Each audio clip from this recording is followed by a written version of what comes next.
Let's get some more analysis now from Bill Kristol, Congressman Keith Ellison. Welcome back to both of you, along with David Plouffe, former senior advisor to President Obama, Carly Fiorina, former chair of Hewlett-Packard, former candidate for Senate in California. And Bill, let me begin with you. You were up at the RNC meeting with Chairman Priebus as well. Agree with his assessment? Yeah, actually, they were high morale, and I think they were high morale because, you know what, whatever you think of the details, whether they should be deciding who moderates debates 2 years ahead of time, they're fighting. They're not rolling over the way some of the establishment guys in Washington would like them to, and the way the liberal media would like them to, like a little dog that, you know, rolls over to get its tummy patted by the media, and that everyone feels good. And they're fighting back, and I think it is a sign of a more spirited Republican Party, as are the debates internally. They were in a good mood, and I think they're right to be in a good mood. Fighting back against the White House, fighting back against Democrats, David Plouffe, but also fighting with each other. Yeah, I mean, Chairman Priebus just talked about all the field organizers he's hiring. By the way, 160 people in this big country is not very much. They don't have a product to sell. So you can hire 10,000 people to win the presidency in 2016, 2020. These are facts, not opinions. They have to grow their vote amongst the Hispanic community, suburban women, younger voters, the growing Asian community, which states like Virginia is so important. The president won by historic margins. They're not rehabilitating. They're retrenching after the election loss. And so I don't see any evidence that in terms of their appeal, what are they going to say to those voters? And on an issue like immigration, it's not just the Latino community, it's younger voters too. And we have advantages with the Latino community on issues like healthcare, on the economy, on education. But until immigration reform gets done, the Republican Party is not going to be heard. So yeah, they're fighting amongst themselves. And I don't actually think that's a bad thing. I think I actually agree. That's a good thing to have. The problem is after November, largely people said the Republican Party has to rehabilitate a little bit to address some of these demographic challenges. They're not rehabilitating. They're doubling down. One of the big ones, Carly, is women. I guess Mitt Romney won married women by about 11 points, but lost single women by almost 46 points. How do you turn that around? Well, I think first we have to turn it around by having reasonable discussions around the things that are labeled extreme. Let me just give you a very simple example. First of all, not everyone in the Republican Party is pro-life. I happen to be pro-life, but there are many pro-choice Republicans. But example, when Governor Perry pushed forward legislation in Texas to ban abortion after 20 weeks, it was labeled as an extreme move. That's 5 months. 5 months. There are only 4 countries in the world that legalize abortion after 5 months. China, North Korea, Canada, and the U.S. It's actually not a particularly extreme position to say a woman needs to have a choice up to 5 months. And then there really has to be a medical reason.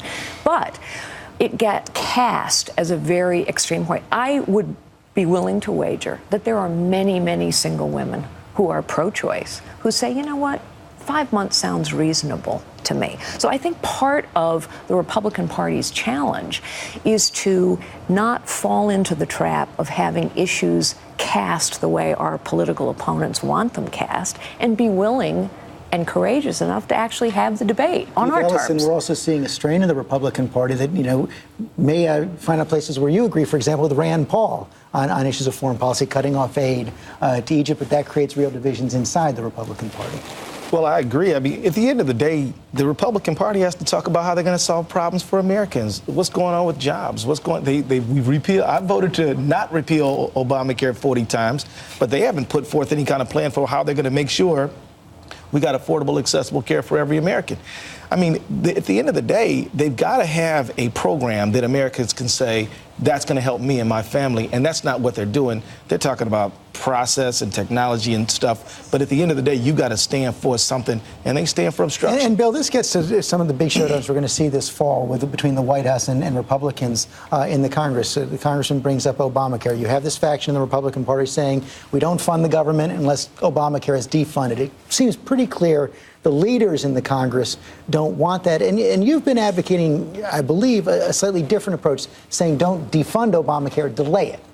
Right. Just one thing on Keith. I mean, Chris Christie is a governor of a blue state. I believe he's been an effective governor. Scott Walker is a governor of Wisconsin. He's going to get reelected. He's been an effective governor. There are plenty of other Republican governors who are doing a good job. The one place they actually have a chance to govern, they're governing pretty well. I would even dare say they're governing better than President Obama. I don't want to shock you. David's falling off his chair. U.S. Congress. Let me invite you to Well, they don't govern. Maybe you're not aware of that. They don't have both branches. They don't have both branches. Thank God they have the House. Thank God they have the House. They can stop you guys. They can stop you guys from even worse. They have failed to pass. They've let a farm bill passed the fail. budget. They've failed on numerous And the Senate fronts. Democrats have done so much. The Senate Democrats have really stepped up. It's clear. I disagree. Okay. And you should call them and help them out. Let's go back to jobs for a moment. Let's go back to Obamacare, jobs. just to answer your precise question in 10 seconds. I think there's a middle ground between saying we got to defund the whole thing overnight or we're going to shut down the government and doing nothing. And I think there is a really good substantive case for delaying things like the individual mandate in the exchanges. And I think Republicans need to make that case. And a lot of Democrats and a lot of Democratic governors are very nervous about these exchanges. Any chance the president accepts that? And at some point, there needs to be some honesty here. I think part of what's going, you see this with the debate thing. It's completely foolish for a party that wants to reach out to say we're going to now only debate essentially on Fox. It's going to skew that whole process. Maybe ABC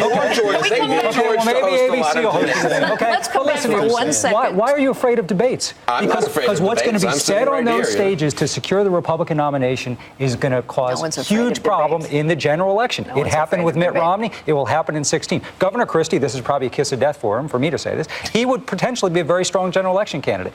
In the current Republican Party that's going to show up to decide the nomination in 16, someone like him can't win, in my opinion. All right, let's go back. No, I do not agree with that. But let me go back to David's point. We don't have a product to sell. I hope Paul Ryan Let me wins. talk about You'll lose young again. people for a moment and jobs. So unemployment among youth is at historic highs in inner cities as well as people coming out of college. And there is nothing that is appealing to a young person about the solution to every problem being a large, bloated bureaucracy that cannot be held accountable and whose budget continues to rise year after year. The Democrats have a single product, which is let us centralize decision making, let us create a government program to solve a problem. And what we're seeing, whether it's the IRS or whether it's the debate about national security, is we cannot hold these bureaucracies accountable. We do not know what they're doing, and the programs are ineffective. And we're seeing that with the rollout of Obamacare as well. Young people don't care about bureaucracy. They care about a job. That's they care right. about They don't getting have one a job right now. Because, they don't have and one. the Republican majority in the House has obstructed at every single turn. Oh, it's so easy to blame the Republicans. Look, the Democrats are in charge, but the Democrats are in charge of the national government. And we have not. And you know what? Under Obama, the jobs picture has been brightening. Not enough, but not with any Republican help. And I might want to point this out to you with pure obstruction from the Republicans. But I might point out to you that building our nation's infrastructure, which would help jobs, is actually a good thing. It's something the president has proposed. Democrats have supported. Republicans need roads. Stimulus didn't work. Okay, let Bill Kristol in here and then Dave Plouffe. But they oppose it. Is the implementation of Obamacare helping create jobs or hurting job creation? Just an empirical question. In Minnesota, you think there will be more jobs? If Obamacare were delayed for a year, you don't think that would help job creation with small businesses? I think that it would help jobs if we get 30 million more people access to health care. It would help those people. It would improve their family budgets. We certainly will. And I'm telling you, in states that have embraced it, we are doing fine. Let me tell you, in Minnesota, we're very proud of the exchanges. There's no way we would delay it because the uninsured are looking forward to being. Why did the president delay the employer mandate across the nation for years? It's working so great. It would help jobs. Why would he delay it? Big problems need big solutions, which need flexibility. Yes, so delay the individual mandate too. That's not the problem. The problem is that there are those exchanges are all going to be set up perfectly. Well, we'll see whether young people sign up, which is the test of whether it works. This is the question. I want to bring that to David Plouffe. This is all coming up on a lot of deadlines hitting on October 1st. The government funding runs out, but also you begin to sign up people for the exchanges. It is true that if people don't sign up, this is not going to work. Young people in particular. I'd say that I find it ironic, the criticism of the president and our party generally is we never listen to business, we dictate. Now we're listening to business, give them a little flexibility. It's the worst thing in the world. It doesn't make any sense. I think the Republican Party, by the way, is going to pay a big price in 3 or 4 years down the road because what they've said about Obamacare is not going to come to pass. It's not going to kill the economy. People are going to have more choice. Costs are going to go down in many respects. They're going to have access to preventive care. I think they've sort of set themselves up with a very dangerous trapdoor here. Yep. But I think that if you let's look at immigration in terms of jobs.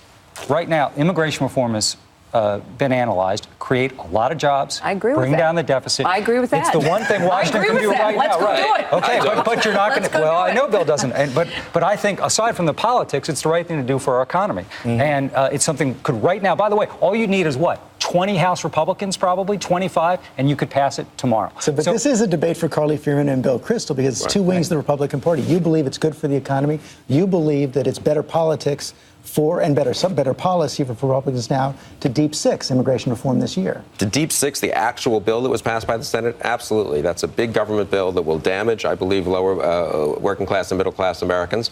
And I'm not for it. I think you can be for all kinds of immigration reform without being for this 1,300-page Senate bill. The issue always is, how does something get done? Okay, I think there is widespread agreement in the American public and in the Republican Party that we need immigration reform. I also think there is an opportunity, as you said, we need to make things better. Well, let's make this bill better. Let's do the things that we need to do to make it work. But I want to go back to David's point about health care for a moment. Because if anyone oversold Obamacare, it was President Obama. He laid out a set of goals, a set of promises about what this bill would do, and not a single one of them is coming true. In fact, just the opposite is happening. People's insurance premiums are going up. They can't actually keep their insurance plan. It actually is hurting small business. There's a set of proof points now that are causing the American public to say, you know what, this program isn't quite what I thought it was going to be. 20 seconds to respond. We got to take a break. That's just not true. I mean, in states that are setting up the exchanges, rates are coming in lower than expected. You've got millions of kids out there now with health care. You've got people paying less for prescription drugs. You've got women getting preventive care. And next year, you're going to have people can no longer be denied shorts based on pre-existing conditions. These are fundamental changes that are good for the country, good for the economy. That's right. Big showdown coming this fall. Thank you all. Stand by. We have one more roundtable coming up.